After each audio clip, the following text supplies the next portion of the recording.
welcome, members and friends of Reader Memorial Baptist Church. We are delighted to have you sharing with us for what promises to be an informative and purposeful event on this evening. As we prepare to get started, this is the ABCs of high school, and I'm getting ready to present our chair of our social justice ministry, and she's going to talk to us more about our panelists and what you can expect for tonight.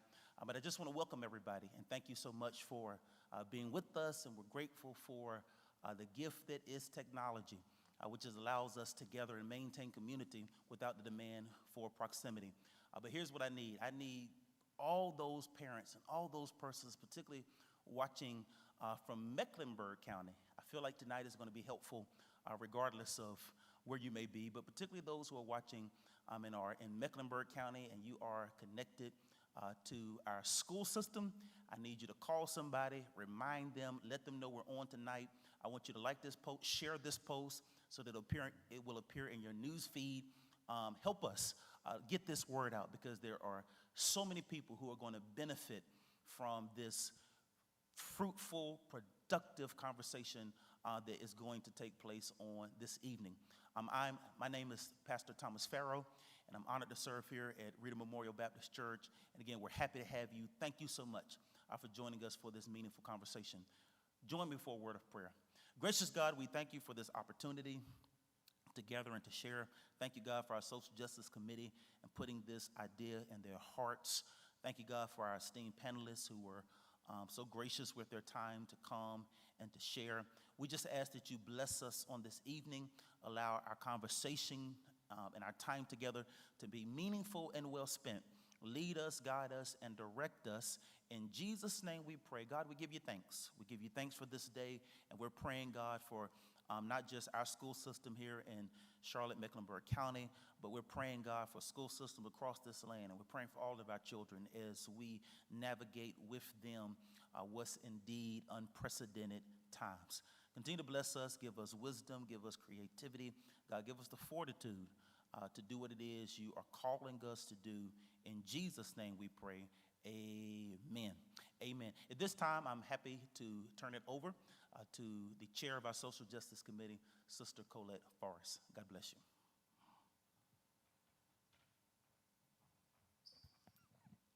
Good evening. My name is Colette Forrest. Oh, yeah, that's right. We gotta wait. And I chair the Social Justice Committee here at Reader Memorial Baptist Church. We are indeed honored to be here at Reader, and we are also indeed honored to have the panelists and the moderator that we have. The purpose for this evening is to educate parents, and not necessarily just high school parents, but parents overall that have their children that are headed to high school or presently in high school, to tell them about the ACTs, the SATs, endorsements that we receive in North Carolina with their diploma, college entrance, and also the social aspect of the pressures that children face today in high school. We have as one of our moderators, D. Rankin. He is the CMS father of 3 beautiful daughters and the husband to a beautiful wife. He is a member of Reader Memorial Baptist Church. He chairs the trustee board of Reader Memorial. He's attended North Carolina A&T, a very proud Aggie pride. And he also is graduated and has a degree from University of North Carolina at Charlotte. He is a proud Phi Beta Sigma member, and he serves on the CMS Equity Committee.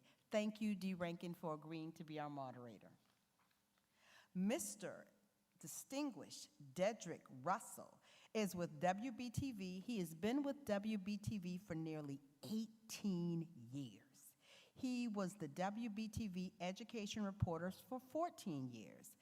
Mr. Russell is currently co-chairing WBTV's Diversity and Inclusion Committee, and he is the co-host of WBTV show QC at 3. Thank you, Mr. Russell, for agreeing to be our co-moderator. Mr. Arthur Griffin He is a native Charlottean, which in and of itself is a unicorn. He has numerous volunteer activities and experience under his belt. He is currently serving as a member of Central Piedmont Community College Board of Trustees. He served 17 years on the Charlotte-Mecklenburg Board of Education, with 5 years being chair of the Board of Education, and he is presently offering himself up to be a candidate for the Board of County Commissioner at Large. Thank you, Mr. Griffin, for agreeing to be with us this evening. Aaron Randolph is Executive Director and co-founder of Carolina Youth Coalition. It's a local nonprofit that prepares underrepresented students to enter and excel and graduate from college. He himself is quite impressive. He is a graduate of none other than Cornell University, and he received his master's degree from Harvard Graduate School in Education. He relocated to Charlotte in 2017, and he is driven with a fervent belief in the power of education to create lasting generational change. Thank you, Mr. Randolph, for agreeing to be on the panel. Ms. Courtney Henderson. She is from Chicagoland area. She received her bachelor's degree from Wilberforce University and her master's from the University of Dayton. She is a wife, an entrepreneur, a mom of 3, and has been in the counseling profession for over 10 years. She is currently serving as the athletic counselor to a CMS high school. Thank you so much for being here. Attorney Stephanie Snead. She has many commitments and professional, personal relations obligations that tether her to public service. She is a practicing public sector attorney. She is the chair of the Black Political Caucus. She presently serves on the CMS Board of Oversight Committee and volunteers with her school, for her children, and community organizations. She is married with 2 school-age children, 13 and 8. Thank you so much, Attorney Snead. We are here to listen. We are here to learn. We have no less than about 4 high schools that are represented. We have Philip O'Berry, we have Butler, we have, where my son goes to school, Dubsey, West Charlotte High School. We have love for education and an earnest desire to serve. So without further ado, we'll turn it over to Mr. Dedrick Russell and Dee Rankin. Thank you. Thank you, and good evening, everybody. We are looking forward to a very informative and a healthy discussion, because at the end of the day, we want all of our kids to thrive and survive and succeed in high school. The first question I have is for Counselor Courtney Henderson. How should parents choose the right high school for their kids? I've done several stories where parents, they think that this is the high school you need to go to because of the high ranking that school has, but at the end of the day, culturally speaking, that school may not have been a right fit. So tell us what are the red flags, and what should parents know about choosing the right high school for their children? That's a big question, because in CMS, the schools are zoned, and so most often, wherever you live determines what school you go to. I have had interactions with families who move into the Charlotte area, and they'll call around and ask, tell me more about your school. What schools are good for this? What schools are good for that? And so when parents are informed, it definitely helps, their students to be more successful in the long run. I guess you're looking for, of course, academically sound schools, for sure. Also, if your students are interested in athletics or any other particular areas of interest outside of academics, that would be another thing to look for and ask questions about. I'd also say, going back to academics, looking at each school should have a high school profile. And the high school profile will tell more about the demographics of the school, so who goes there, who attends that school, the racial breakup of the school, as well as the types of classes that are offered there. So how many AP classes that school might have, how many honors classes that school might have, et cetera. And so looking at a school's high school profile will tell you a lot more about what you can find at that school as well. So that'd be one great way to identify a good school for your student. But if you have the opportunity to visit a school and to talk to the administrators and talk to the counselors and the people who serve those students, that's always a great way to find out more about the schools. This question is for Mr. Griffin.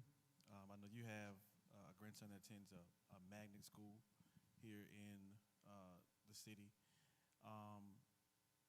Why do you think, talking about the different zones that students have to choose from, some parents don't know how to navigate the magnet system. Could you possibly talk about the benefits of being able to use the magnet system and what the magnet school system is? The magnet school system, as I know it to be, is a theme school, meaning it may be STEM, it could be theater, like Northwest School of the Arts. It could be a school that has various pathways in terms of career and technical education. But all of the high schools, North Carolina doesn't have a separate curriculum for this high school or that high school. The North Carolina Standard Course of Study should be taught at all 17 high schools, but every high school in North Carolina. Some schools have a uniqueness in terms of the theme, where there may be more elective courses around that particular theme, whether it's digital with computers and technology. It could be a theme around the performing arts, like Northwest School of the Arts. But fundamentally, all 17 high schools and all high schools in North Carolina have the same basic North Carolina Standard Course of Study requirements in terms of English language arts, in terms of mathematics, in terms of science, in terms of social studies, histories, etc. So they all should be excellent from that perspective. And I think families sometimes will lean towards a particular theme and look for the education that, in theory, comes with that particular theme, whether it's science-oriented. I'll just be sort of practical. Sometimes there are different teaching styles and there are different learning styles. And what you want to have happen at any school that your children attend is a good match with the instructional styles matching that learning style. But again, the best answer I can give you is the core instruction should be excellent at every school you go to, and if there's some uniqueness in terms of performing arts or technology, then you should look for those resources at a particular school. And talking about learning and teaching and learning, and I guess I'll put this up to anyone, what do you do if a student has a teacher who may not be as effective in teaching? Because I've had this done to my child where my child just wasn't getting it with that particular teacher. So what are the rights that a parent has if they want to move the child to get a new teacher? Talk to me about that, because I know a lot of parents are dealing with that right now, that teachers are not getting through to their kids. What is the process for that? Well, I'm probably the oldest head on the panel this evening, but I can give you my experience as a parent and what I've shared with my adult children as they relate to my grandchildren. I'm going to give you an example. When my daughter was in the second grade in the school system here, I reached out to the classroom teacher, my wife and I, to have a conference with the classroom teacher to find out how we could improve the learning experience for my daughter. And as we continued to dialogue, we brought in the principal. And between the principal, the teacher, and my family, my wife and I, we were able to resolve that issue to make sure that the teaching style and my child's learning style matched up so that she was able to be successful in that class. This is the ABCs of high school, but I think the A stands for ask. You first have to ask questions. And the B stands for being proactive, meaning you have to reach out to the school and let the school officials know that expectations were not being met from your perspective. And I think the C of the ABCs would be with terms of being concentrated. What specifically is happening with your child and what specifically is happening in the classroom? You may need to actually, on the B side, being proactive, actually go to the classroom, sit in the back of the room and see what's going on. But certainly the opportunity should present itself by asking the teacher, bringing in the instructional leaders, meaning the principal or assistant principal, for instruction. But that's something that all parents should do, and I think guidance counselors at the high school level is another resource, because there may be other issues other than just the teacher and the student. I would agree wholeheartedly. There's definitely a protocol that you need to follow in order to get something like that to happen. And like he mentioned, it starts with the conversation between the parent and the student first, obviously, and then, of course, the parent and the teacher. If you feel that it's still not resolved at that point, then you can kind of move it up the chain to the administrator.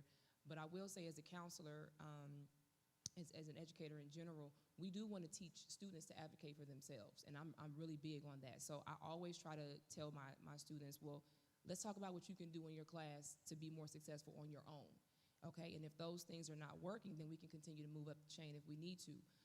But it's very important that parents get involved early in that process, because it's not always possible that a student can be moved. It's just not. Sometimes classes are too large, or it's a scheduling conflict. It may not work out. And so there is a protocol to be followed, but I do agree that oftentimes the problem is resolved with that conference. I've seen many a times that once the family sit down with the student, the teacher, the counselor, and the administrator, once there's a dialogue with everybody at the table, oftentimes whatever it was is become understood at that point, and they can kind of move on from there. So that's the most effective way to request something like that. This is a question for everyone. Each of you have different roles in school, or whether you're an advocate, whether you're in nonprofit, whether you're a parent, whether you're in the system. What do you see as some of the biggest issues our students face in high school right now, whether it's academically, socially, whatever it is? What are some of the biggest or issues that they are facing right now? I'm going to start with Aaron and then go to Stephanie, and then kind of go from there. I would say one that we particularly have observed in my organization over the last 18 months or so since COVID is hit, is, I think, a lack of self-management with students. And what I mean by that is, have I built up the skills to manage my time, to prioritize my activities, to set goals and work toward them? And I think there was it probably was an issue pre-pandemic, but I think there was a sort of a disruption in students' abilities to get in a rhythm and a routine that builds that skills. And we particularly work with students who are in college as well, and so that's a critical skill. And so when you don't develop that in high school, that can also set you back in your post-secondary pursuits as well. So I would say self-management is one that we are constantly working on, particularly with our early high school students, in terms of that transition from middle school to high school and being able to handle all that's being thrown at them, not just academically, but socially, inside of school, outside of school, and being able to manage their time wisely, prioritize, and ultimately reach the goals that they want to.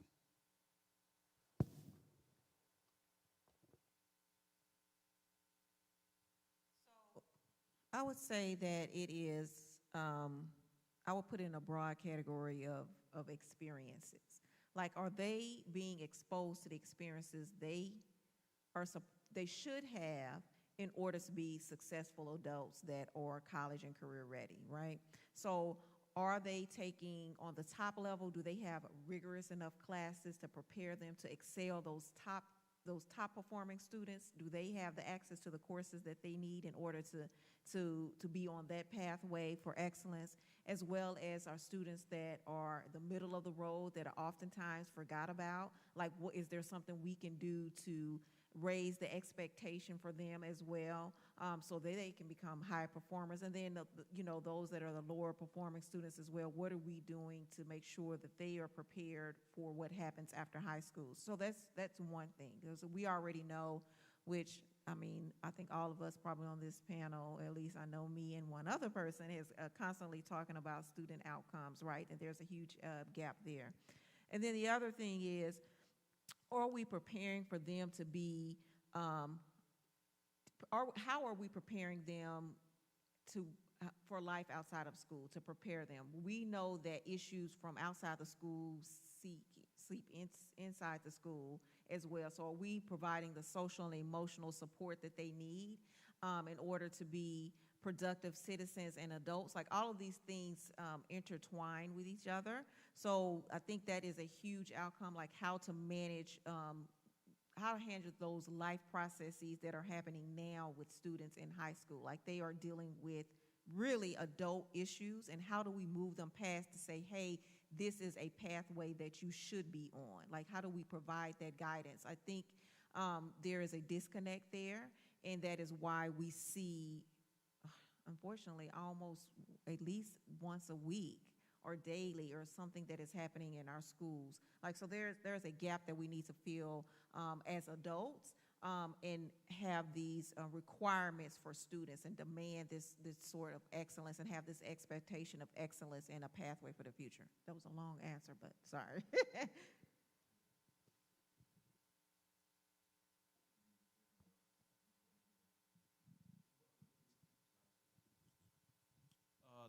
Just again, kind of piggyback in your role as a counselor, what are some of the biggest issues you see our students face when they're in high school, whether it's academically, socially, trying to navigate, or just whatever you view? What's one of the biggest issues you see for our high school students?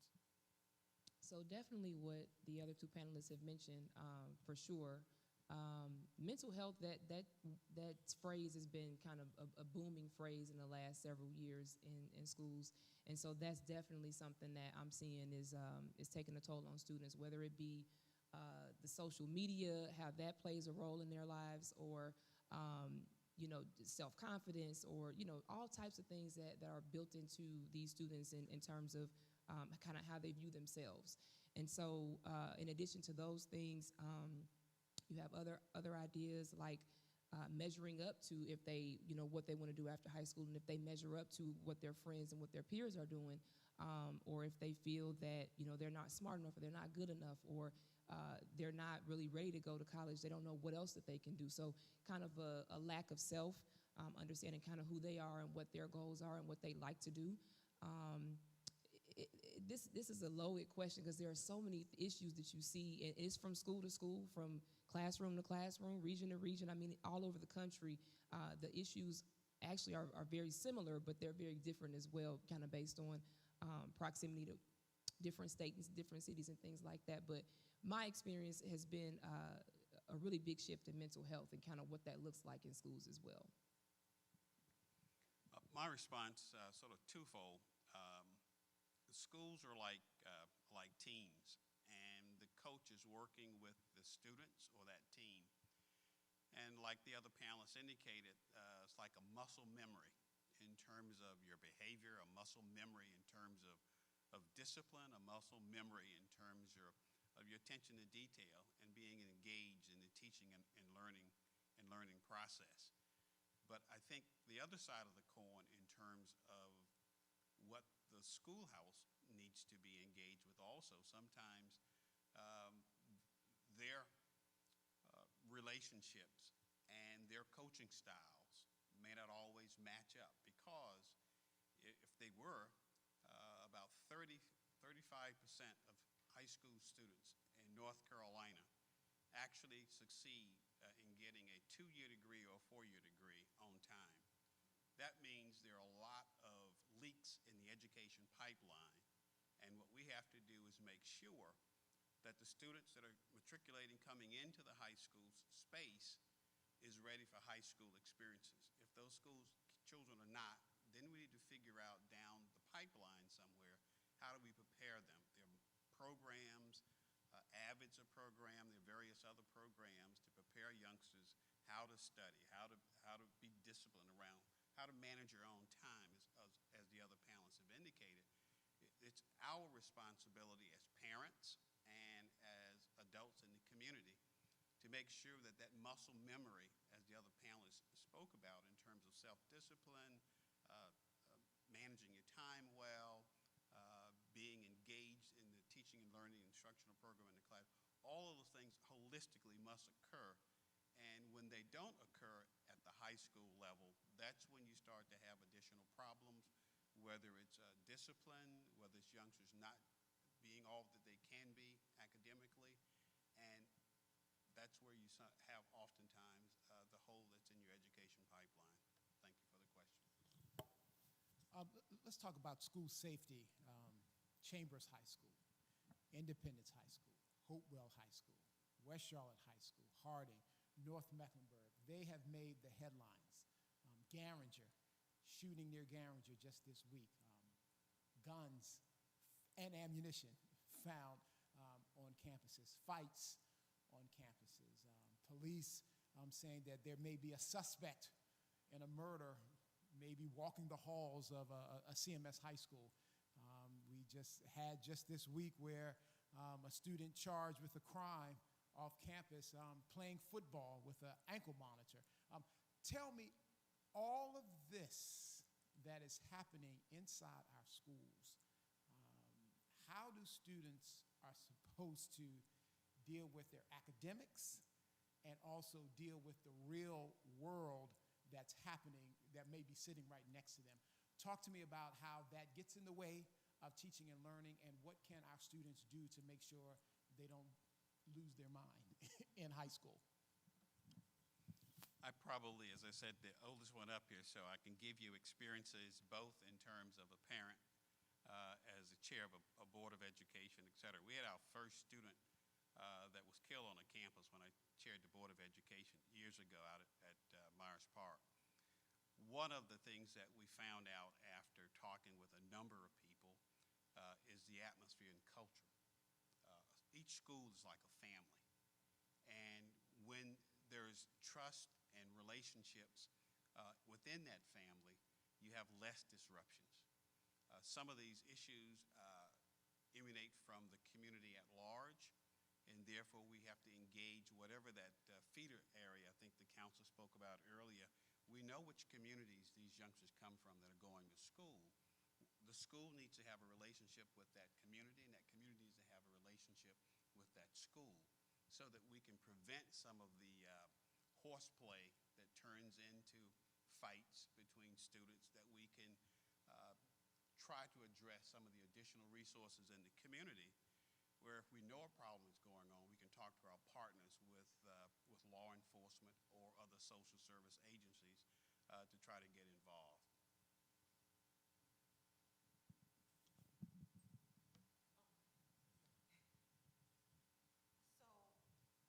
Piggyback on that a little bit is that I think one of the biggest mistakes that we can make as a community, I hate to necessarily hear, well, that was an incident outside of the school. That's a community problem. Like, this is a symbiotic relationship. And I think Mr. Griffin described it beautifully. Like, it has to be a connection. We have to get away from the school is just a 8 to 3 place. Like, this has to be a center of a community, and it has to, these relationships have to happen. It definitely has to be symbiotic, because for me, there is not necessarily this is an outside of the school issue. All of these are school issues in addition to that.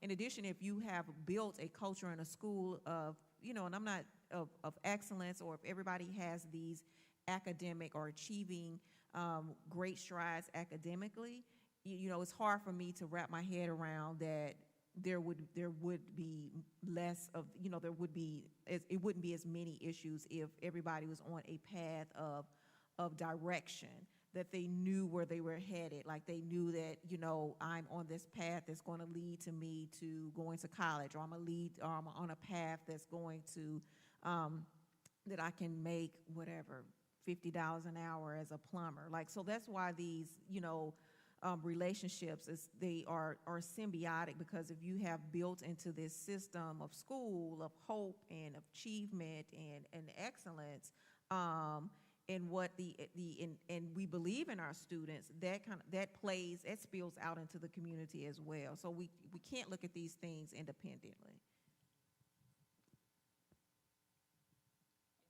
Back off of what was already said as well, with being within the school and having had a terrible incident that happened at Butler a few years ago, what you guys are saying about community is very important. And the school is a community, but it needs to also be a part of the community.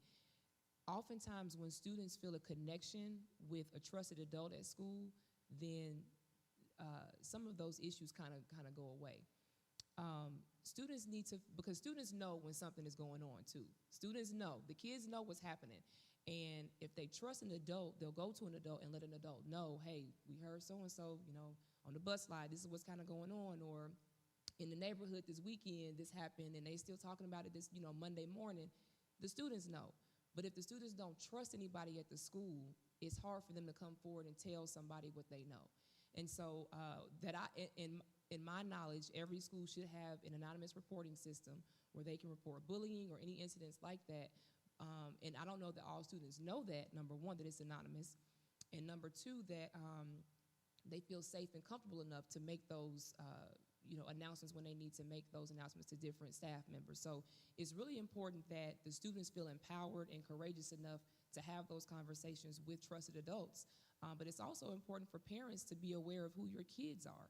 I can't tell you how many students I've seen social media pages where they're holding guns and making videos with guns and just playing around with stuff like that. I can't imagine a parent would know that. So just kind of really understanding who your kids are and who your kids are around, and the kinds of conversations they're around, and just being nosy, being in your kids' business, honestly. But between home and community and school, if those students feel empowered and connected enough to those schools, a lot of the issues can kind of, be brought down. And do you know, like, specific, what can students do to make sure that they stay balanced, to make sure they continue to do their work, continue to thrive and ask the right questions, at the same time with, police at the campus and things like that? I just want to know, just give some tips and advice for a student who may be watching, who may be going through this, but they may just get, off track in getting their trigonometry and, getting that report done when they're thinking about, am I going to be safe going back to school? Absolutely. So I would say that students need to know who the trusted adults are in their building that they can talk to. Obviously, a counselor would be a great person to speak with. Most schools also have a school psychologist as well as social worker. All schools don't have social workers, but some of them do. But knowing who you can talk to when you are feeling kind of torn between what's happening at home or what's happening at school and what's happening academically and what's happening athletically and what's happening, with all the things, the different areas that they're a part of, having someone that they trust that they can talk to. Counselors would be a great person for them to do that with. And it, again, as the panelists here mentioned, I apologize, I'm not saying your name, Stephanie mentioned, when students understand what path they're on, remembering, what your purpose is and remembering what you personally are planning on doing with your life after high school is a great way to kind of stay on track. Even though there's chaos happening right here next to me in this room, perhaps, I have a goal, I have a purpose, I have a mission that I'm trying to accomplish. And so while I'm aware of what's happening around me, I still have to acknowledge those things, of course, but let me still, find ways where I can speak with the people who are meant to help me at school and my parents, and still be able to focus on what I'm supposed to be doing to still get to my purpose. That's really, really important that they have people that they can talk to.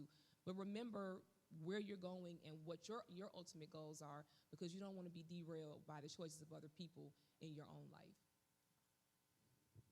We talk a lot to our students about two things. One is control what you can control. And so understanding what's within your power, and then what the adults in your life are supposed to handle. And the second one is show me your friends and I'll show you your future.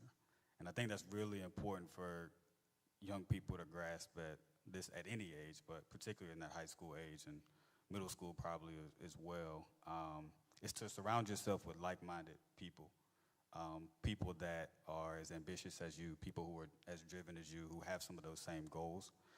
Because I think as much as adults we have influence over and can hold young people accountable, I think it's also very powerful when they can hold themselves accountable within their peer group. And I think finding those places where,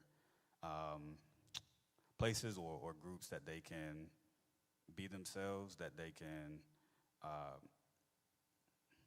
be as smart as they want to be without being ridiculed for, if that's the situation.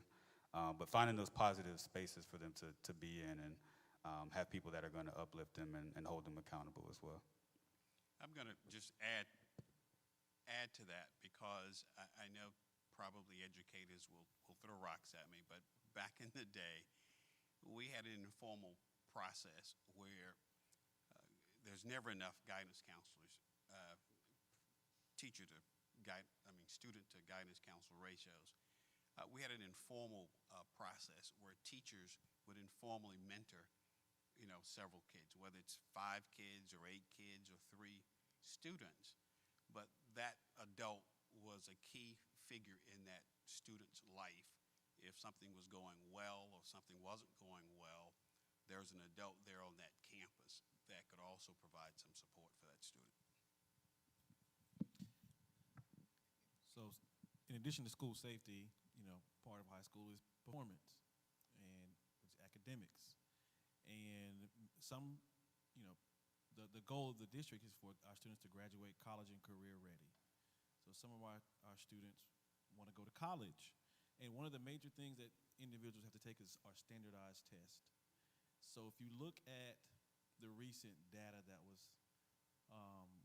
on NCDPI's website, it breaks down the ACT scores from the 11th graders from last year.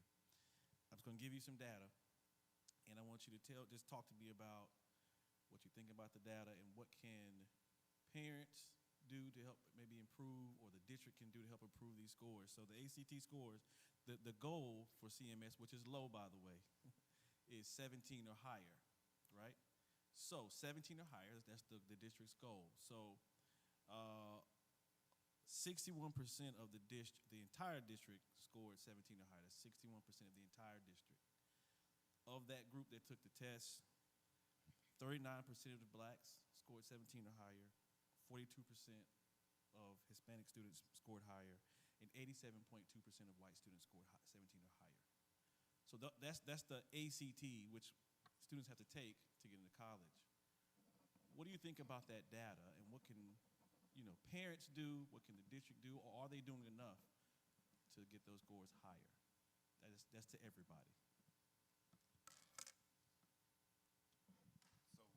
Within our program, we deal pretty heavily, specifically with ACT, but for both tests.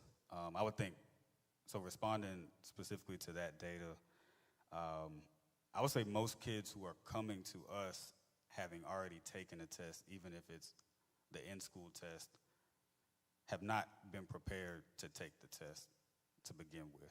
And so I think there's sometimes a misunderstanding about the test of, well, if I just go to class, I should be able to walk into the test on Saturday and do well. We have kids come to us who maybe don't know how many sections are on the test, don't know how many questions are in each section, don't know the timing of each section. And so I don't think they're put in the best situation to succeed just from a preparation standpoint, right? That would be like you sitting down to play spades and not knowing the rules of the game. Regardless of how smart you are, if you don't know the rules, you're going to struggle. The second thing I think we focus a lot on is, for the most part,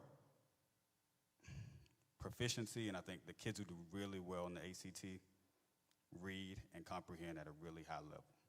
So there are 4 sections on the ACT: English, math, reading, and science. But all 4 of those sections, the common thread is how well you read and how well you comprehend. There's a science section. It's very little about science. It's how well you can read and comprehend science material, right? So I think if you're a parent, it's one thing we can talk about test their ACTs on 11th and 12th grade, but is your 6th grader reading on grade level, ahead of grade level, 7th grade, 8th grade? That to me is the biggest indicator of doing well in those tests. And then the preparation piece, definitely. I think students have to understand that, one, you can take it multiple times, right? But then also, in order to do well, just like anything else, just like being in band or just like playing football, there's a way to prepare for the test to put yourself in the best position to score well.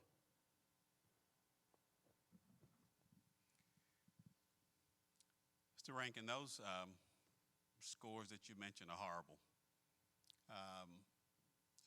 We know they're horrible. We know they've been horrible. We have to have concentrated leadership in the state of North Carolina and locally to make a difference for those students. The standard course of study in North Carolina is written at the college and career level. The instruction may not be, and the assessments are based on the college and career level. Mr. Randolph said reading. We've known since the beginning of this education process that reading is the gateway to life. Almost every exam you have, post-secondary, reading is absolutely critical. This state has for several years talked about reading by 3rd grade in order to get promoted. What we have to do locally, if the state's not going to do it or enforce it, we're going to have to make sure that the curriculum that students are going to be held responsible for, that the instruction, that students are receiving instruction align to that curriculum, and that the assessments that youngsters are responsible for taking are the appropriate assessments. You can't hold youngsters responsible on the tests if they haven't been taught. So we got to do a heck of a better job in making sure we're teaching youngsters. Why is that necessary? Students who are in kindergarten today, are going to work in jobs that are yet developed. Technology is moving that fast. And if you don't have the requisite skills for college or career, you're not going to be successful in that new environment in the economy. As a trustee at Central Piedmont, I get to see that in terms of data that comes before us from students who are coming into community college from high school. And a lot of those youngsters are not prepared. The students who are prepared are doing well and moving on. But most of the jobs that are going to be created in the next decade will require some post-secondary credential, whether it's a 2-year degree or some professional credential or a college or university degree. If we must do better. We got to do better if we want a different outcome for those students as adults. I just want to point out really quickly that you said the CMS goal is 17, correct? College career ready for ACT is 22. So it's significantly below, 5 points below college career ready for the actual test. Let's just sit there for a minute. It's 5 points below what ACT says is college career ready. There are issues with whether or not students are prepared for the test academically in the classroom, as well as in terms of understanding how to test. But in my experience, I've also seen that students are not taking advantage of the test and understanding that it is a real test. Just because it's given at school doesn't mean it doesn't count. So many of my juniors and seniors are like, oh yeah, I took the test, but it really counts? I can use those scores? Yes, I told you that when you took the test that you could use the scores. That's a real score. I don't know who's telling these students that they're not real tests, but it's a real test that can be used for college entrance. We also receive test booklet, the study guides from ACT every year. I have to like run down the halls chasing kids to give them the booklets. Either they don't know that they're available or they're not interested in picking them up. I don't know. But for those who are watching, ACT does provide books to high schools so that students can be prepared. And those are actually active tests that are just out of cycle for a couple years back. So they're real, tests that have been used for ACT. They're just not in cycle anymore. So they're accurate. My own son is now a college freshman, and he was at my school last year with me, and I gave he and my niece the ACT booklet so that they could prepare for it. And at first, I gave them 2 each. I told them both, you need to go through the booklet the first time, just do it. Just answer as much as you can, see what you can do. And then on the second one, you need to actually follow the instructions, the timed instructions like you mentioned, and treat it like it's a real test. And neither one of them actually did what I told them to do. They half did the books, they didn't, whatever. And their scores reflected that. But it's about preparation, and it's about understanding how to test as well. It's a game. It's really a game. And if you're not equipped to play the game, you're not gonna win the game. But if CMS's standard is 5 points below the person who's in charge of the game, we don't have a chance. So we've got to do better in CMS for sure, but our students have to, we got to do better about making sure they're engaged in class and making sure they understand the connections between the material that they're learning and what that translates to post-secondary, how it translates post-secondary, whether it's a test or whether it's being ready for, a college course or a plumbing course or whatever military courses, whatever they're planning on doing. How does this information translate to my future after I graduate? I do want to say this. 85% of the standards that are assessed on the ACT are within the North Carolina Standard Course of Study. When they selected the ACT in North Carolina as a mandatory assessment, they looked at what's in the curriculum and what's going to be assessed on the ACT. The problem is youngsters are matriculating from kindergarten to 11th grade and not mastering the standards that are going to be assessed on the ACT. The ACT has a portion in terms of the reading or the English portion where they're tested on grammar. Grammar. You know the last time they had grammar? So, as I said originally, we know what the test is asking students to do. It's our responsibility as adults, as a community, as parents, to make sure as youngsters are matriculating between 3rd grade and 4th grade and 5th grade, they're actually mastering those standards. Those assessments that we're engaged with now, called EOGs and EOCs, have a reflection of that. The reflection is at levels 4 and 5. Levels 4 and 5 says you've mastered these standards. Levels 1, 2, and 3 says you may have difficulty or something. So we have an obligation called truth in testing to share with parents and the community in terms of how well your child, son or daughter, are succeeding on those various standards. So there's a lot to that. I could talk all night about assessments, but curriculum, instruction, and assessment has to be aligned for students to be successful. I would say amen to all of that. And so just to bring that, I think, into perspective for parents who may be watching, so CMS's goal is a 17. Ms. Henderson said the national average for college ready is a 22. The maximum score is a 36.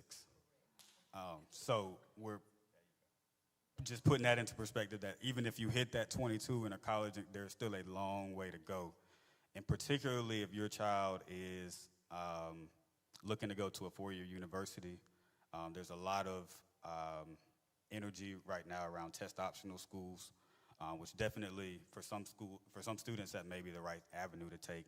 I think you should definitely do your research if you have a high school senior to make sure One, that school is test optional, but two, it's test optional for both admission and financial aid consideration, because there are a lot of schools who are currently test optional for admission, but not for financial aid consideration or merit aid, let's say. So just make sure you do your research there as well. And I think we can hold our kids to higher standards. It's probably the common thread to what everybody said. I'm probably hogging the phone, but there's something called Naviance that's within the Charlotte-Mecklenburg school system. It's a program that every parent that has a high school student ought to at least explore. And if they have challenges, to explore Naviance, that gives you some idea about what the expectations are for colleges and universities or careers. Seek out your guidance counselors at your high schools and get a tutorial on how to use Naviance. There's several technology programs out there in the country. I think Charlotte-Mecklenburg has selected Naviance, so don't forget that, parents. Thank you. Just really quickly, can you guys still hear me? I keep hearing the word preparation, prepare for the test, because there are students that have phenomenal GPAs in CMS, but when they take the test, they're getting 18. So if you could, just for some of the parents out there, when you say prepare for the test, can you kind of expound on that? Because they think their kids are doing okay, they think they're studying, but when you say prepare, I don't think they understand what that means when you say prepare for some of these standardized tests. If you could just kind of elaborate on that. Like you mentioned the booklets. Why isn't that should be something that I think that everyone should know, but what are some things that kids can do to prepare to learn how to take the test?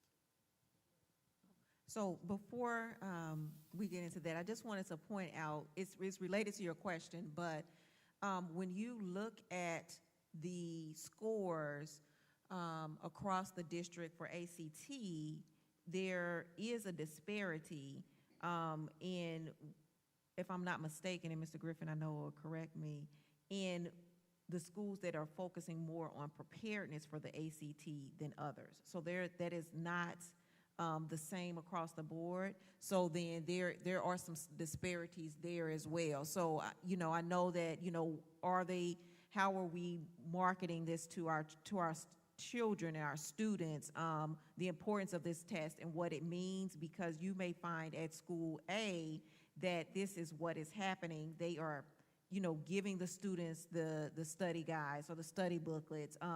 They are talking about it in classrooms. That is not happening the same across the board of schools, of our high schools, and it should be, right?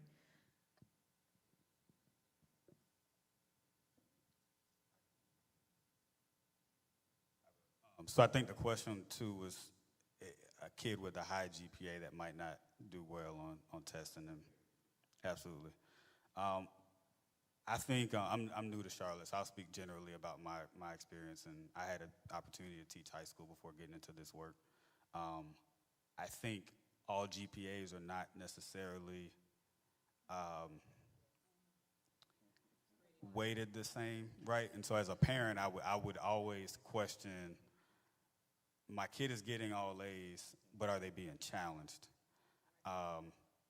Because there can be a dynamic in some schools and maybe classrooms where they're being rewarded for compliance or behavior, but they're not being challenged. And so that A in pre-calculus or the A in Math 3, Math 4 may not mean that they're ready to step on A&T's campus or Chapel Hill's campus and take freshman calculus or whatever it may be.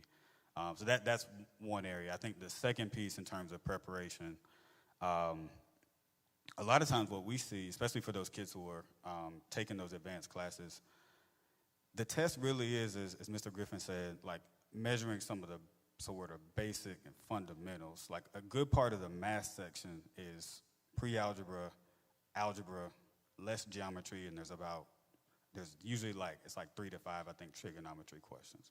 And so if you're in 12th grade, the last time you took algebra might have been 3 years ago. And so preparation for you might be going back and you need to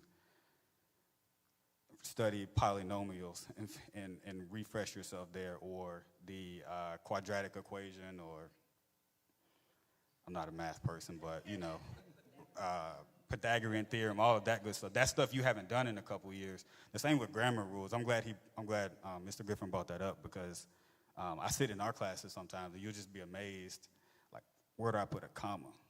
Where do I put a semicolon? Is this a independent clause or subordinate clause? And I don't know what grade that is, but I know our kids are smarter than that. And it's not that they don't know it, it's just that they've forgotten it. So a lot of the preparation is like going back and understanding, again, what am I being tested on, and making sure that I'm reviewing that, because it may not be what I'm learning currently in my class. I think this whole discussion about tests and test preparation, our kids are bright. They're brilliant. I mean, I can go almost to any neighborhood, low income, whatever it is, and those kids can take an iPhone and do things with that iPhone that I could only imagine to do. And so they have the critical thinking skills in an arena where they've been taught to manipulate something. Two-step problem solving, three-step problem solving. They've demonstrated that they have the capacity. But in terms of the conventional stuff, we have to make sure that the students are prepared. And the best way to do that is unpack and unmap the test all the way down to where those standards are taught, and then continue to support students as they develop those skills, from word recognition to writing a sentence, to writing a paragraph, to writing a quality 5-paragraph essay. I mean, those skills are a spiral, and if done correctly, students will be absolutely successful on those tests. We talked about knowing the rules to the game, and if you don't know the rules to the game, then you cannot win. I just want to know, is there a handbook? Is there information? Is there a go-to that parents can give this information? Do I have to know Naviance? Is the counselor's responsibility to let parents know about Naviance? I just want to know, parents who are going to 9th grade, where is the book to let me know everything I need to know in order to get my kids to make sure they're successful? That's a great question. I don't know that there is a book with all of that. There lies the problem, right? Absolutely, absolutely. Now, CMS does have like the course planning guide that has information about all the courses that are offered at CMS, graduation requirements,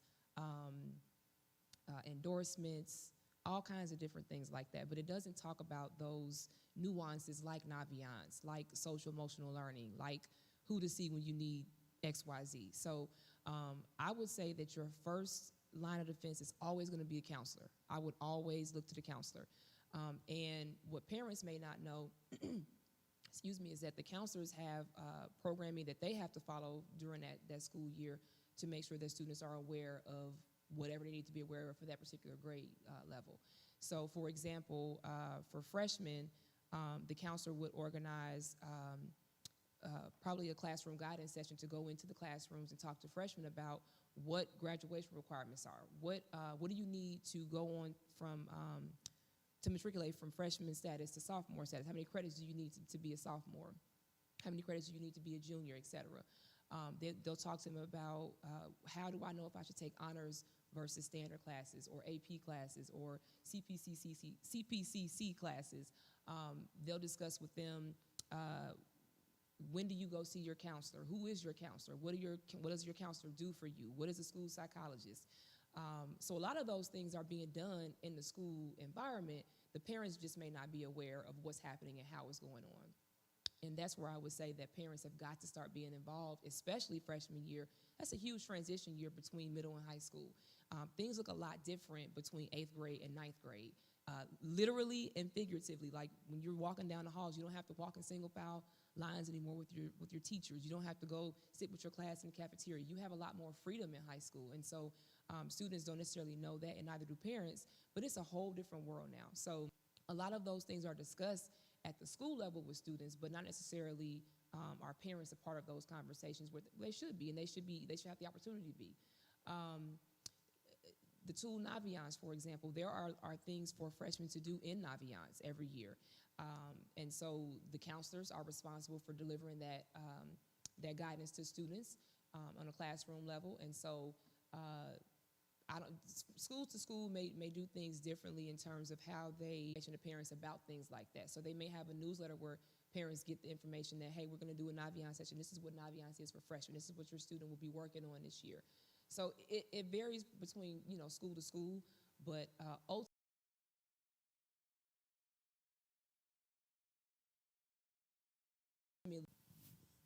But the concern is, I think you said earlier that not all schools have counselors, right? no, All schools have counselors. they may Okay. not all have a social worker or some of the Gotcha. extra support staff, but Okay. they all should have a counselor. Gotcha, Yes.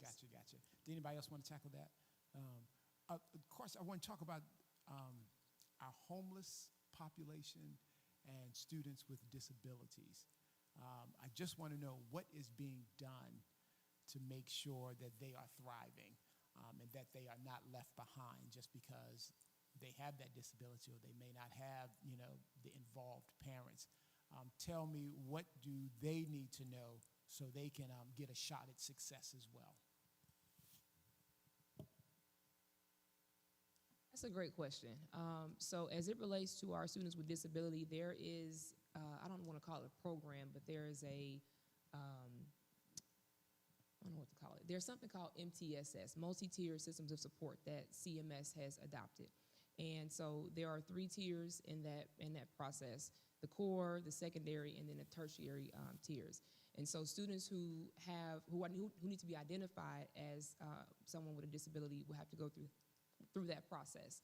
Students who already have a disability on file would just be monitored kind of by their the coordinator for students who have IEPs.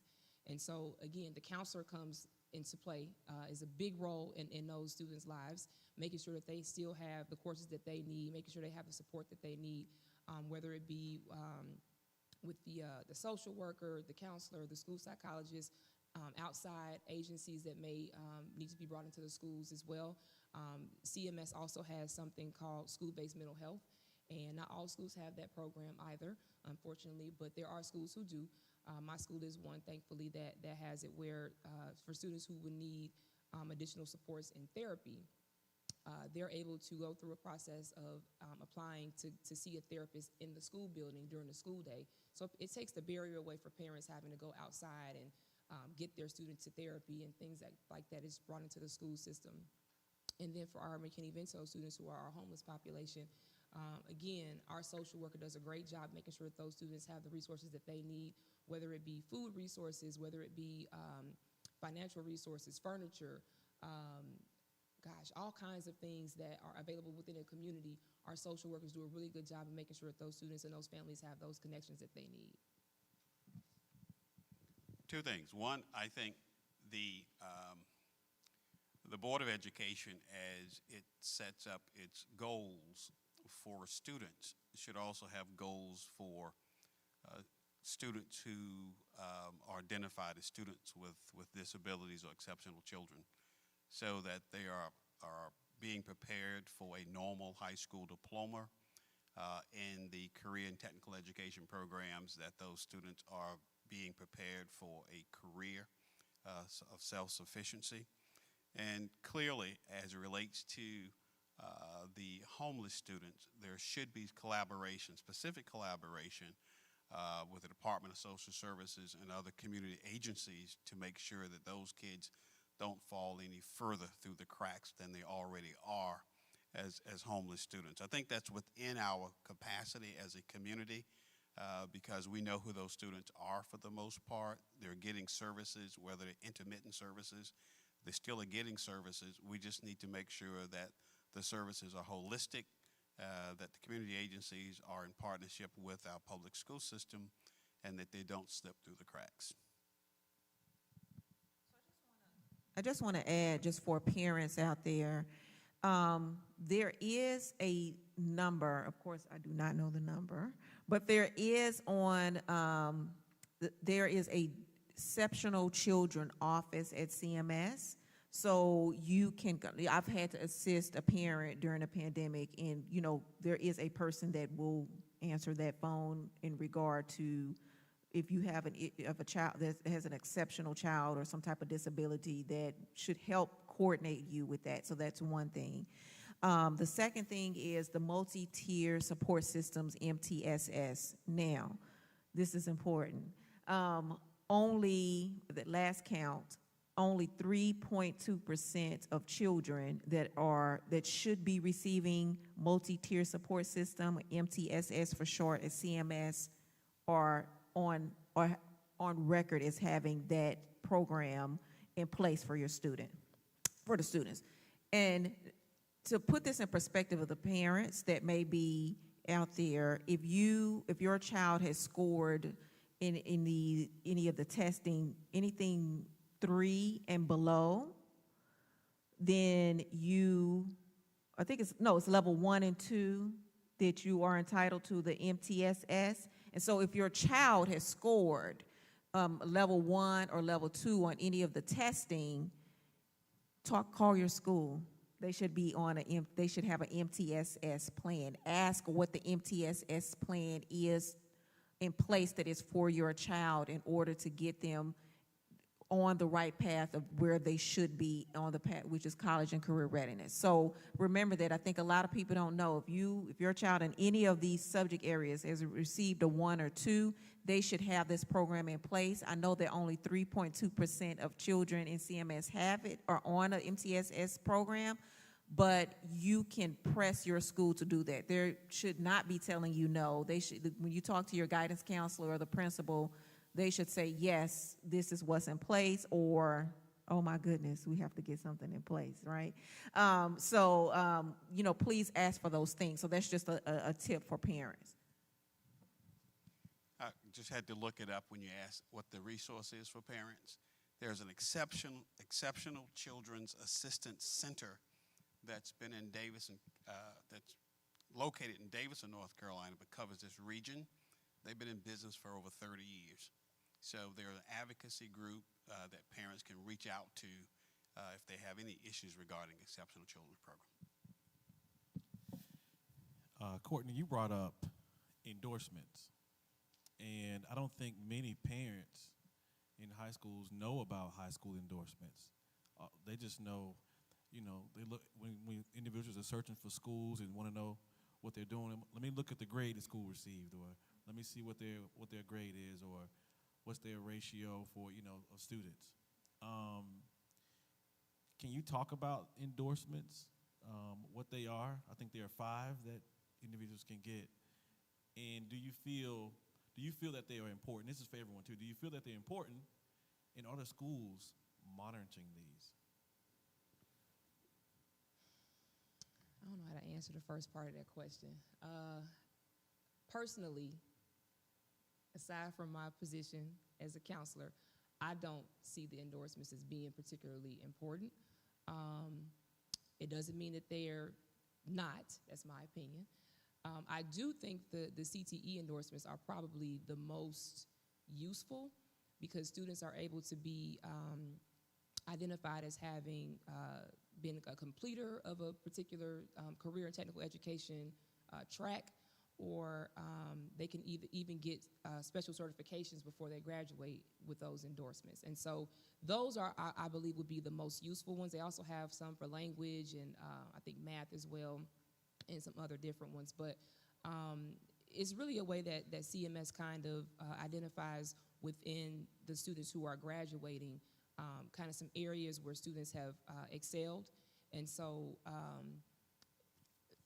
I don't know that colleges necessarily look at whether or not a student has an endorsement in something as a way that they would accept them or not. It's something that they can certainly put on their resume as something that they've achieved, but I don't know that it's as robust as CMS would like for it to be. Anybody else want to talk about that? Yeah, one thing, that's just like ACT. Why take the ACT or why get a high school diploma? Charlotte-Mecklenburg Board of Education has a goal that 75% of the graduates would obtain at least one high school diploma endorsement. Right now, white children average about 75% of the kids get at least one high school diploma endorsement or more, whereas about 35% of African American children get a high school diploma endorsement sticker. To get a high school diploma endorsement, a student must follow a set prescribed curriculum and course and receive a specific grade point average. There are actually 6 endorsements. Charlotte-Mecklenburg has its own high school diploma endorsement, and both the CMS's high school diploma endorsement scholars program and the state's North Carolina scholars program, you're required to get a 3.5 unweighted GPA, and you have to take a specific sequence of courses, higher level math, higher level science, a number of foreign language. And this, when you have that endorsement, it's just simply an indication that you've completed a specific course of instruction, and you've received a specific assessment, whether that grade point average of 3.5 or the grade point average of a 2.6 is important. It's almost like NCAA.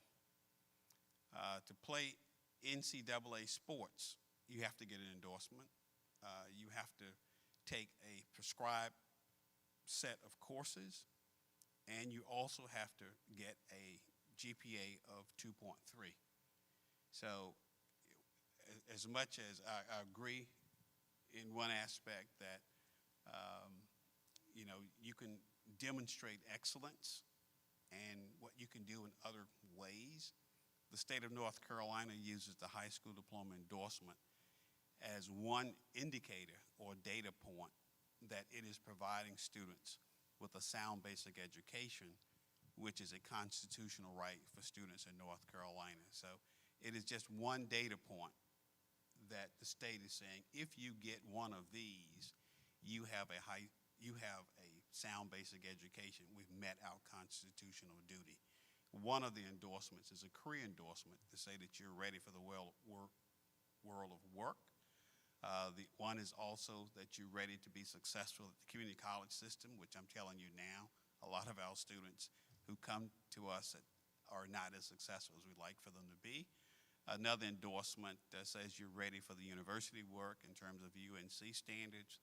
And another endorsement says you can go to the school that Mr. Randolph has been so fortunate enough to attend. But it just simply indicating that you've met a benchmark that we will certify that you should be ready for this particular endeavor after. But whether we like it or not, the Charlotte-Mecklenburg Board of Education has a goal that 75% of the students will graduate with at least one high school diploma endorsement. And parents should be able to reach out to the schools to get the information about what does it take to get one of these endorsements. And if it wasn't important, and I think I need your help on this, it is on the North Carolina high school transcript, an area where you're supposed Correct. to indicate your whether or not you are on track or you've received the appropriate success in courses to Correct. receive a diploma. So the state of North Carolina thinks it's important, and I think we need to figure out how to get more of our students successful in that area. And you asked if it was tracked.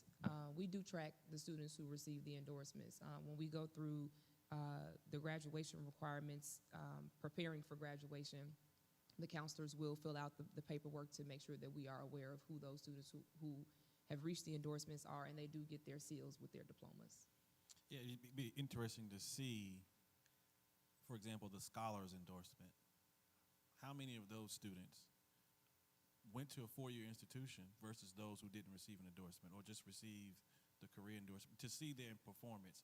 Not to say that the students or colleges or universities even notice that, But it'd be interesting to see those students who achieve those endorsements, how well they perform. Did they get into to college? Did they get into four-year institutions?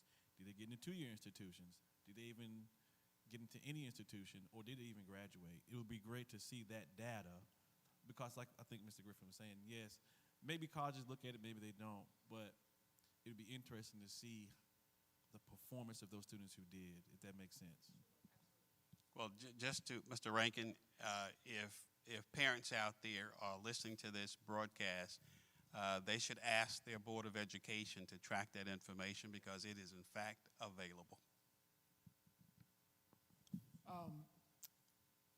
I want all kids to succeed. So I guess, Mr. Randolph, your program, very good program, but I was on the website, and I guess some programs you have to maintain a 3.3 GPA.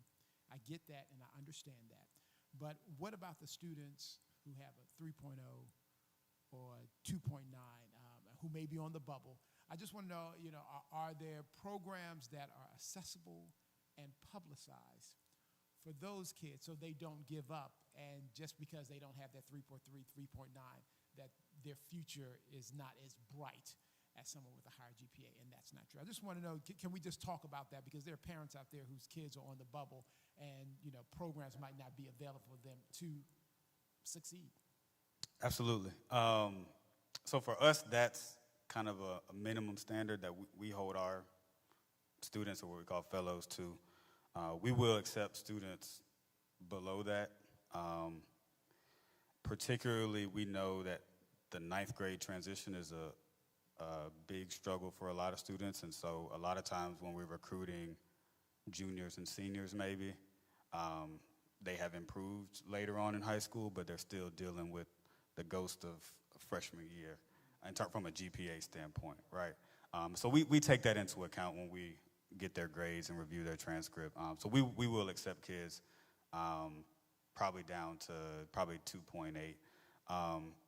At the same time, we also have relationships with other community organizations that are doing similar work that might serve a different population. So depending on what school you're at, there may be a TRIO program. I know through Communities and Schools, they have TRIO programs, I think at 5 CMS schools. Young Black Leadership Organization is another. MEC Ed, Road to Hire through Red Ventures is another, and they actually don't have a GPA requirement at all. And they do both sort of a college pathway and a career pathway. So there's a number of programs available. MEC Ed has a out-of-school time locator on their website. I think it's meced.org. And you can find the locator, and it has a listing of all the nonprofit or community organizations from preschool through high school. And you can filter out, I'm looking for arts, I'm looking for college readiness, I'm looking for sports. I need a free program, a paid program, provides transportation or not, and it'll find those programs for you. So they're definitely out there. It does take some research. That is good. And speaking of that research, Ms. Henderson, talk to me. Do counselors, do they have the intention, or they are aggressive enough to make sure we match the available programs to the students there inside those high schools? If we know about it, if they're in our schools, absolutely. All schools don't have TRIO. All schools don't have AVID. All schools don't have Communities in Schools. But if they're in our schools, then yes, we are working hard to make sure those students are identified and matched with the appropriate programs or services. Absolutely. Mr. Russell, you hit the nail on the head.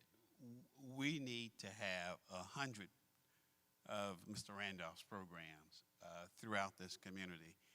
Oftentimes, when we're talking about economic development, we're talking about the private sector, and we talk about having resources to help with social capital, where people can kind of guide you through the corporate and private sector. Programs like Mr. Randolph is what I call education social capital programs. They're guiding students through this maze of education and parents to be successful. All parents want their children to be successful. Some of them work 1 job, 2 jobs, 3 jobs. Educational social capital is a necessity that we need to have more of so that parents can reach out and get the support to help their children achieve their fullest potential. I just want to, I agree with what you're saying. And, you know, programs like those don't always make their way to Matthews or, you know, some of the other outskirt neighborhoods. They just don't make their way out there because traditionally there may not have been a need for those programs, but demographics are definitely changing in and around Charlotte. And so there is definitely a need for programs like that and more than just the Title I schools. You know, we do have to do a better job of getting those outreach programs to come outside of just those urban areas within the Charlotte communities. Just to kind of piggyback on what has all been said here, you may be thinking, parents, like, well, what can we do about that? Like, there should be more programs like this. See, contact your school board members. Like, there is a pot of money that has been provided to CMS as a part of, it's called the American Recovery Program.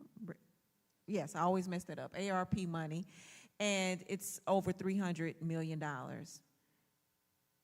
There's money to put place in that is to be used over a certain amount of time, but you as a parent or you as a community member can ask for these more type of programs. I mean, other organizations have done this as well to say we want these type of programs in our schools. So, you know, please speak up.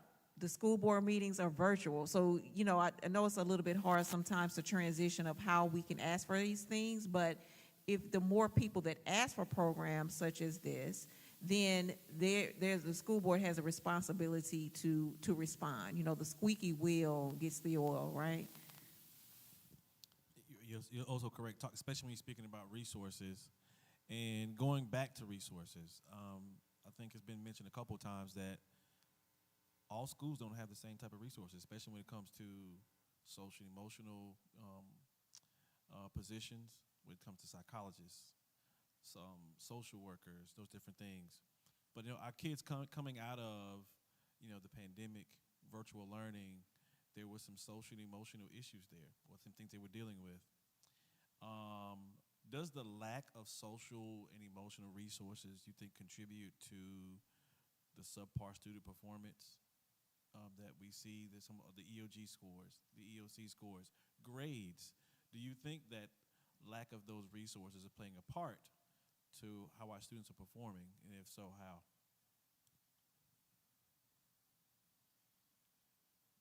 I would say yes. So there's 5 tenets of SEL, social emotional learning: self-awareness, social awareness, relationship building, responsible decision making, and self-management. I was reading a research study actually this week with some of my staff members, and the SEL component that's most strongly correlated with student performance is that self-management piece. And I think being out of school during the pandemic, although I know learning was happening virtually, I think a lot of students lack some of that structure that allows them to either manage themselves or be managed. And so as we get out of the pandemic, I think that's probably one of the critical needs that needs to be addressed, is how do we get students back on track with some of those social and emotional components. I just did a story on that today, and that is part of CMS's strategic playbook, that they have a curriculum, a social emotional learning curriculum, where students are going to have social emotional learning blocks. Elementary school students will meet 5 times a week. High school students will at least meet twice a week, and middle school students 3 times a week. And they're going to meet with, psychiatrists, whatever they need in order to figure out what they need in order to fill that gap. Yeah. So I just did that story today. So I guess they're just rolling it out. So I guess, Ms. Henderson, you know about them rolling that out. I know a little bit about it. Yes. I learned a lot about it last year because and again, I think one of the things that we're seeing tonight is that all schools in CMS are not necessarily created equally. There are resources and ideals that happen in some schools that are not happening in all schools. And so our school last year, last year everybody did SEL because that was a thing. But our school has done, we were already in the process of doing an advisory block. So we could do programming like that. And so all schools don't have advisory blocks. I'm not sure how other schools would roll the SEL out, if it will be an advisory block type of thing, or if I'm not sure. It depends on, those principals will kind of determine that, I'm guessing. But so the teachers did lead the lessons, and then if there were additional support, and sometimes counselors and psychologists would help with those lessons as well. And where there were additional resources needed, then those students would come and see us if they needed us and things like that. But I do agree that social emotional, wellness can be an issue. It can be a barrier for students academically or otherwise. And so I want to encourage families, particularly our families of color, our minority families who have had there's a stigma attached to mental health and, mental illness and therapy. There's a stigma attached to those things. And so I would encourage our minority families to really kind of shift your thinking when it comes to that. If your student had a broken arm or a broken leg, you would take them to a hospital to see a doctor. Well, if your student has some emotional needs, then there are people within that building who are there to help those students. And we need to allow families and ourselves to engage in those processes. And so I encourage families to be open to those relationships between the counselors, the school psychologists, whomever's in the building that is in a helping profession, to make those connections with those students, because it really can, number one, it gives them another trusted adult in the building that they can talk to when they're going through whatever things they're going through. But it also helps them to develop some skills and different ideas that they can use when they're having those difficult moments. And so it's a great relationship for students to have, but we need to, as parents and families, understand that it's not your student's moment of mental health illness or whatever. It's not a reflection of who you are as a parent or who you are as a family. It's what that student is going through. And a lot of it can be developmental. A lot of it can be something that will be passing. It won't have to be something that they're going to deal with for the rest of their lives. But if there are people in place who have the tools and skills to help those students, and we need to make sure that we're taking that stigma off of it so students feel free to have those conversations and get the help that they need. Here's an opportunity, Mr. Russell, where you just said you did a story where they're establishing this new SEL curriculum or program. Here's where we can really have a win-win. We can deal with some of the soft skills and other issues at the same time as the academics that we spoke of. Integrate the curriculum. While you're doing this program, make sure if there's any math or computation opportunities, if there's any literacy opportunities, any writing opportunities, you can integrate the curriculum rather than just having another program that's added onto another program, added to another program. Start being holistic as you approach these youngsters, both in terms of their behavior, in terms of what's happening to them physically and emotionally, but also cognitively. Do you think the state is doing enough to make sure that our kids succeed? We do have a state superintendent. We have leaders who control the budget, who come up with these tests, standardized tests. I just want to know, talk to me about what the state is doing to make sure, because the pressure is on local leaders, and I get that. But then with our state leaders, what are you getting from our state leaders? Do you think that there's an outcry? Do you think there's an outrage? Do you think they're demanding? I mean, talk to me about what's happening in Raleigh. You want me to take this? Easy. I clearly think that there's a disconnect between Raleigh and the school districts locally in terms of having various demands and standards without supporting those demands and standards. I just said to you that North Carolina Standard Course of Study is written at the college and career readiness level, but the state is not providing the support and mechanisms that will help those teachers and students achieve their fullest potential. So I think the state is not where it should be, but I'll be realistic to you. This is North Carolina. The state has never been where it should be. There have been periods of time where we've done better. And as of today, Mr. Russell, I clearly think that the state can do a lot more to support the classroom teachers. The teacher outside of the parent is the most important asset you have in an education system. And what we have to do is support those teachers as much as we humanly possibly can at the state level and at the local level to make sure that those teachers are ready and prepared to deliver a college or career readiness level of instruction each and every day. So North Carolina is not where it should be. The Leandro lawsuit is still pending. Not real sure what the judge will do on October the 18th. I hope he does something to motivate the General Assembly to put additional resources into the education system here in North Carolina. North Carolina has a state motto which says to be rather than to seem. When it comes to education, Mr. Russell, I think the state is to seem rather than to be, because they're not supporting the classroom teachers in the manner they should be. And just to piggyback on about the Leandro decision, just so people are aware, the judge for the Leandro decision has ordered the state to fund another $600 million needs to happen this year.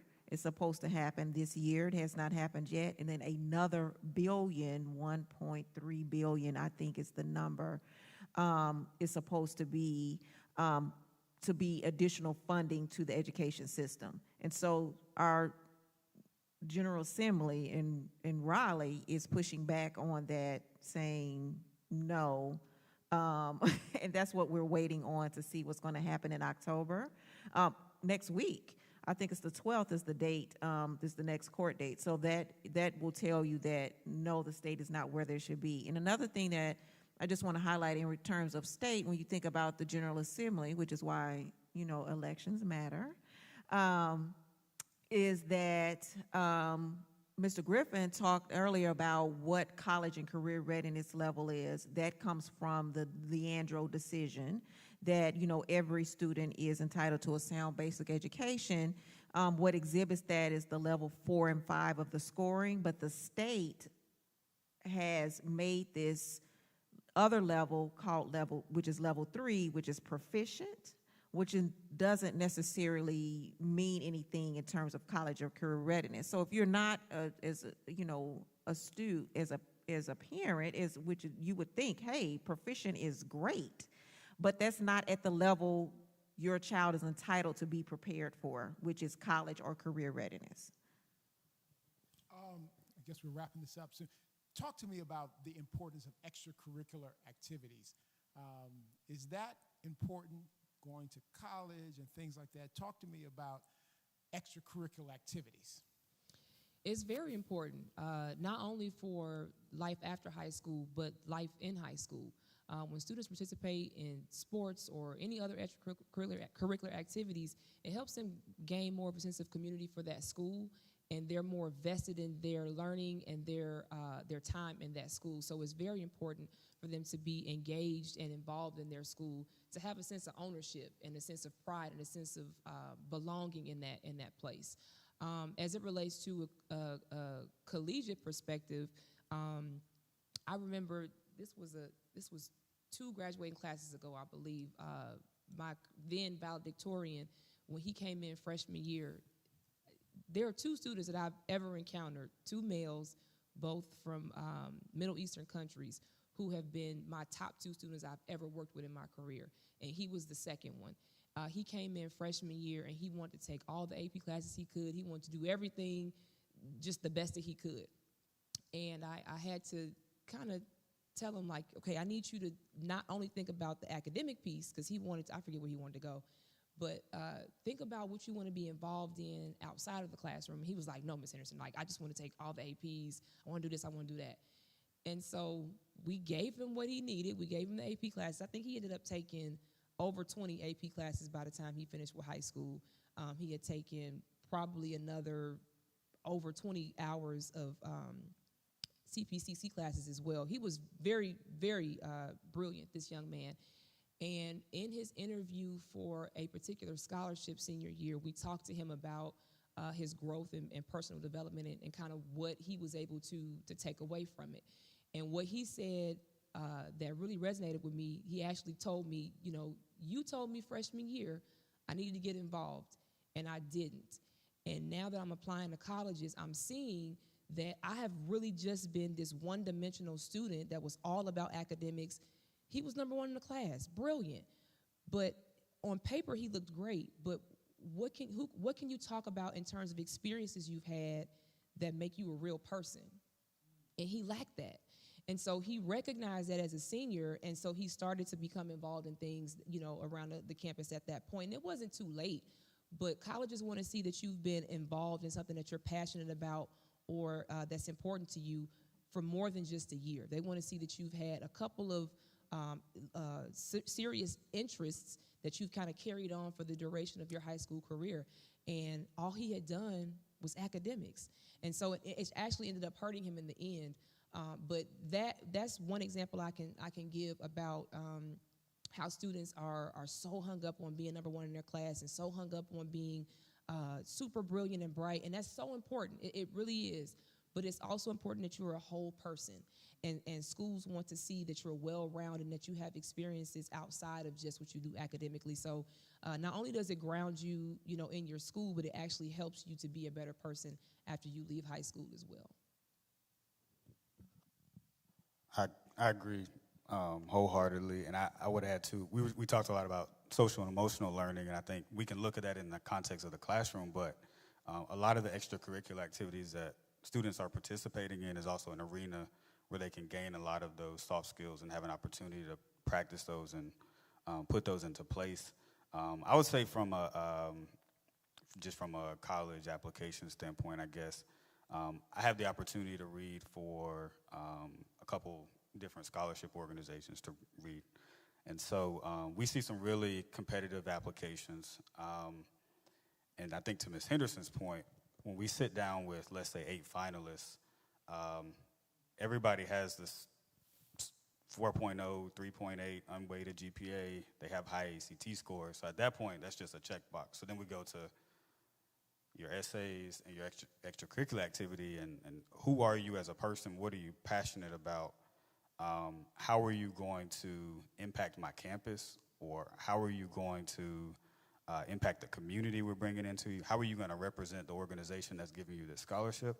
And so I think where a lot of students can go wrong is I'm going to join this and this and this and this, and everything looks good, but underneath that, they weren't deeply involved enough to actually get anything out of those experiences. And colleges can tell, scholarship readers generally can tell that. And so I would agree, definitely find maybe 2 or 3 things that you are deeply passionate about, deeply committed to, that you can really engage in for multiple years. And I think you'll benefit personally from it, and then the college application as well. Yeah, I just wanted to add to that. Just 2 nights ago, I was sitting with my grandson, and we were looking at Naviance.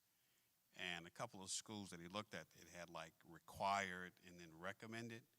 And a couple of them had required, in addition to their academics, they had extracurricular activities. So that is extraordinarily important, and I think would actually benefit a youngster no matter where. So we have a question coming from Facebook from a Miss Mason. She wants to know, are these problems also for charter schools as well? Some of the topics that we talked about, are these some of the same things that individuals are facing in charter school as well? The short answer would be yes. Charter schools in North Carolina are considered public schools. So they have some flexibilities, but they're still public schools in North Carolina. And I guess as we wrap this up, I just want parents to know, what are the benchmarks? Break it down for us, counselor. What are the benchmarks? Where should students be at the end of 9th grade? Where should students be at the end of 10th grade? Where should students be at the end of 11th grade and at 12th grade? And let us know, so we can check the box to make sure that we're on the path that we need to be on. Okay, so get your pens and paper ready for this one. So before I go into that part, I just want to quickly mention, if a student is 4-year college bound, they need to start taking advanced courses as early as possible, freshman year. Not waiting to sophomore, junior year, freshman year, start taking those advanced courses. I would always start with honors just to see if that's the level that you're comfortable with. Coming from standard, I would start with honors. If your student feels like they can achieve more, then you can look at taking AP in certain areas. But I would say you're looking for areas that your student is strong in or has lots of interest in. So if your student is a good writer, they enjoy reading, look at taking some honors English classes. But if they're not necessarily interested in, writing, then, if they're not interested in writing, then maybe English is not going to be the best honors class for them. So knowing who your student is and what they enjoy and what they're good at is really important when you're selecting those classes. And let me put a pin right there. What if your child's school does not have a variety of AP classes? There are only like 2 or 3 AP classes. What should that parent do? So I would also look at the electives. Sometimes they have honors electives or advanced elective classes as well, and that could potentially help the student's GPA to grow as well, but also their level of interest. Let me go back. So start there in terms of selecting classes for the advanced level courses to make sure your student is prepared, and that actually helps with being prepared for ACT and SAT testing also. When your student is taking advanced courses, then they're getting a little bit more of the material. They're getting a little bit more in-depth material. They're talking about different aspects of that material too. So that can help with their testing. So at the end of freshman year, to be a sophomore, a student has to have 6 credits. Any 6, doesn't matter what classes they are, any 6 classes, if they've passed, they can move on to sophomore status. Once the student is going from sophomore to junior status, they have to have a total of 12 credits. Within that 12, it has to be English 1, English 2, and Math 1. Okay, if they've done 12 credits, 3 of those are English 1, English 2, and Math 1, then they can move on to junior status. And then, of course, to be a senior, they have to have 18 credits. Again, that would be any, because they've already met that benchmark to be a junior. So 18 credits makes you a senior, and then you need 24 to graduate. Within that 24, you have to have 4 years of English, 4 years of math, 4 years of social studies, and 3 years of science. Once again, 4 years of English, math, and social studies, and then 3 years of science. And then within the 24, you also have to have 8 electives. 2 of those electives have to be either world language or art classes like art, music, dance, things like that, or CTE courses, career technical education courses. Any combination of those, they have to be 2, and then the other 6 can be pretty much whatever the student is interested in taking. Whenever I'm helping a student to pick their schedule, I'm talking to them about what they enjoy doing and what they want to do in the future to see if we do offer classes that will supplement what that student is interested in. Sometimes we don't, but if we do have it, I want to know what they are so I can get them in those courses. So students who are interested in perhaps going to physical therapy, I would look at taking honors anatomy. If a student wants to go into marine biology, I would look at getting them in oceanography. If they want to go into business, we start with principles of business and go on to business management and some things like that. So it's really about understanding who the students are and what they're interested in, and then kind of helping them to maneuver through the courses that way. But again, that starts with a positive relationship between the student and their school counselor. So it's really important they start that relationship very early so that they can kind of get to know them and help them plan for the future that way. Thank you. And if they do all of that, Their future is bright. That's right. That's right. Love it, love it. Thank you so much for all of the information. What you have said has helped parents, and we just want to close it out, and we want to just go down your call to action and your final remarks, because people are listening. We'll start with Mr. Griffin, and we'll go down. Since you've talked a lot, Ms. Henderson, we'll go down. You did that whole thing. You went through 9th and 12th grade. Yeah. So we're going to start with Mr. Griffin, and then we'll go down. Thank you. Just remember, reading is the gateway to life. No matter what you do, if it's a comic book or a textbook or whatever, read. I would say our young people are creative and brilliant, resilient at this point. And I think the critical thing is expectations, and having high expectations for them, and ensuring that their teachers, school officials, or whoever are meeting the expectations that you have for your child and their academic experience. I will piggyback on what has already been said, but the number one thing for me is parents ask questions. Send the email, call the school. I was engaged in some parent conferences today, and to kind of piggyback on what is said, I let them know what the expectation levels were for my child. Like I said, they were like, oh, they're doing fine because this is acceptable. I was like, that's not acceptable in my house. So you have to, make sure you are setting the expectation for your student.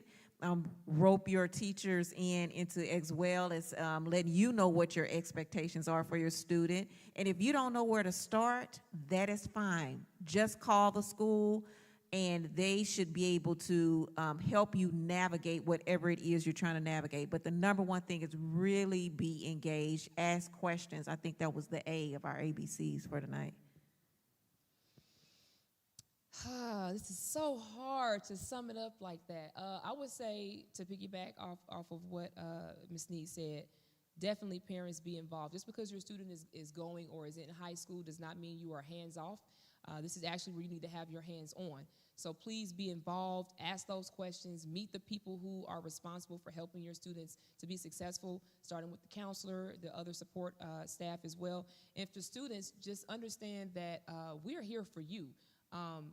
You're pretty much our employer. So whatever you need, find your person in that building, and make sure you have that connection and that person that you can go to for whatever reason.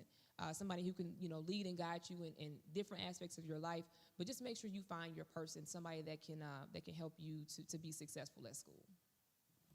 Well, thank you so much, and thank you for joining us. We want to thank Ms. Colette Forrest for putting this together. We want to thank the pastor of Reader Memorial Baptist Church, Pastor Thomas Farrow, for opening up his doors and allowing this to happen. So everybody, is there anything else, Ms. Forrest? Everybody have a good evening, and make sure you kids, you do your homework, because there will be school tomorrow. All right, bye-bye.